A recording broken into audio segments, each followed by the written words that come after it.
Bonjour, je m'appelle Stéphane Jacob, je suis galeriste à Paris, spécialisé en art aborigène. Une galerie qui s'appelle Art d'Australie Stéphane Jacob. Et depuis 18 ans maintenant, je présente de l'art australien sous toutes ses formes, art aborigène, art du détroit de Torres et aussi art occidental australien. Comment vous dénichez les artistes australiens? Est-ce que vous allez directement dans le pays? J'ai eu la chance de vivre en Australie, d'y vivre pendant quelques mois, une année, après avoir travaillé dans les musées à Paris. J'ai travaillé longtemps au Palais de Chaillot et puis après avoir fait des études d'histoire de l'art. Et en allant en Australie, j'ai découvert une culture extrêmement riche, très variée, et j'ai attrapé le virus. Donc depuis, j'y vais régulièrement. Je vais dans les communautés du désert, dans les communautés du nord de l'Australie, et j'y découvre un certain nombre d'artistes. Donc il y a des artistes que je suis maintenant de façon régulière. J'ai eu la chance de faire entrer un certain nombre d'artistes dans les collections publiques françaises, notamment à Paris, mais aussi dans les collections du musée des Confluences à Lyon. Et à chaque fois, j'essaye de faire un travail à la fois de meilleure connaissance des artistes dans leur individualité, mais aussi de mieux faire connaître la culture aborigène et la richesse de la culture aborigène. Alors c'est vrai que c'est une culture qui est très riche et ancestrale, et on a aussi une image aussi maintenant d'art aborigène aussi un petit peu touristique qui s'est développé aussi en parallèle, et c'est bien forcé aussi. Quelle est la distinction entre l'art que vous proposez dans vos galeries et cet art touristique?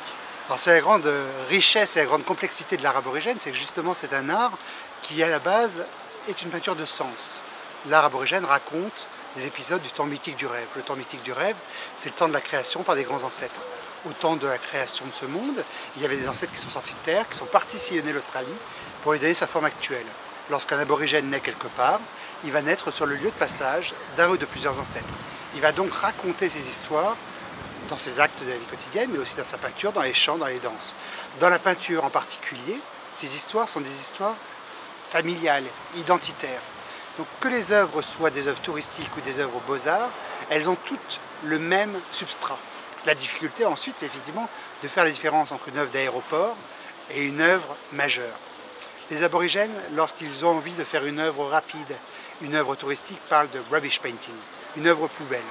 En revanche, ils travaillent dans les bonnes conditions, dans les coopératives notamment, dans des galeries qui sont respectueuses de leur travail, vous allez avoir un travail beaucoup plus fin, beaucoup plus signifiant et aussi plus reconnu sur le marché. Donc moi je m'attache à représenter des artistes dont les sources sont absolument certaines, c'est-à-dire qu'on sait dans quelles conditions les œuvres ont été créées, on sait dans quelles conditions les artistes ont été payés, et on sait aussi le parcours exact de l'œuvre et sa signification.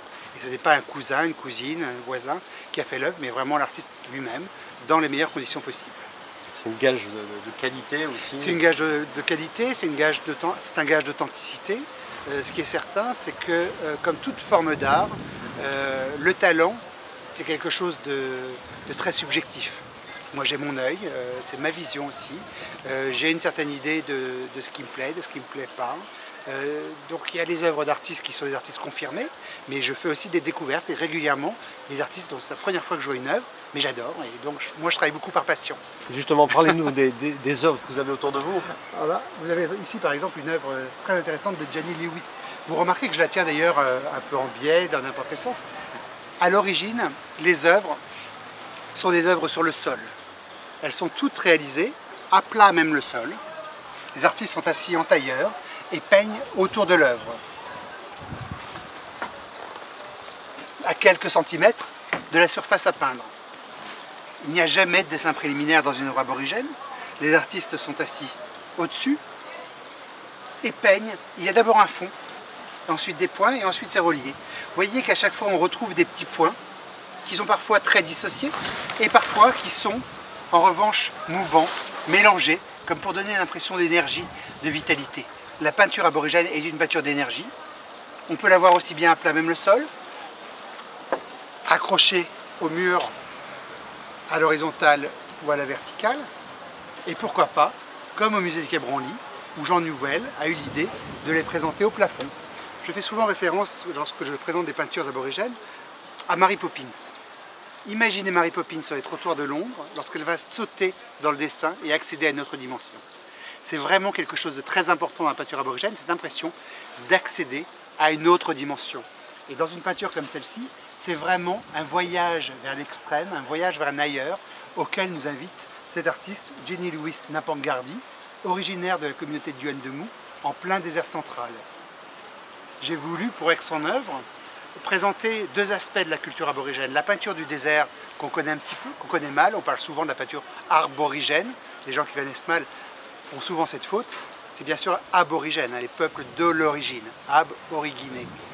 Dans ces peuples qui sont là depuis la nuit des temps, 40, 50, 60 000 ans, sur un territoire grand comme l'Europe, 14 fois la taille de la France, vous avez aussi des cultures du Nord, où là on est dans une région très boisée, la région de la terre d'Arnhem, région magnifique, où vous avez une luxuriance de végétaux, on n'est pas très loin de l'Indonésie, la Papouasie-Nouvelle-Guinée, et vous avez donc un certain nombre de sculptures, comme ces très beaux esprits mimi, ces esprits qui vivent dans les failles des rochers et qui ne sortent que la nuit pour aller chasser, cueillir une fois que les intempéries se sont calmées, que les vents violents se sont abaissés, pour permettre justement à ces esprits de pouvoir sortir en toute quiétude.